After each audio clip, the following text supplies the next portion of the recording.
Ayan, mga labs, magugupit na po ako ng kilikili.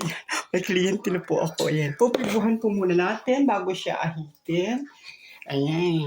Kapag may amoy po, nagmura na po ngayon 5 euro. Kapag may amoy po ay 350 na lang. Ayan, 5 euro na lang po yung ahit ng kilikili. Ayan, mag-umpisa na po.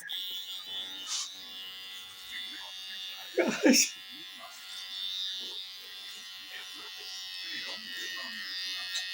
Sobrang as. Ayan, dahil po, siya po ay buntis. Kaya ho, 50% na lang ho, 250 na lang. Yes.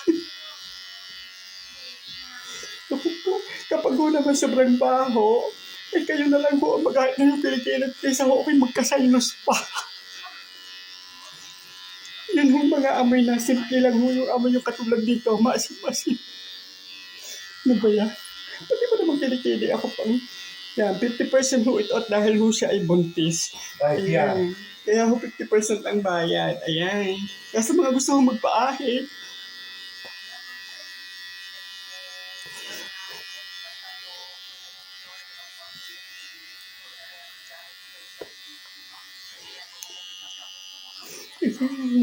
nilalawayan ko ho at buntis ho, baka ho mabati. Yan, 50% na lang ho. Ayan, sa mga gusto hong magpaahit. Paho talaga. Ayan, 50% na lang po. Dati pong 350, may amoy po siyang kaunti. Ngayon ho ay 250 na lang dahil ho, paanakin na ho ang aking customer. Dai, piano.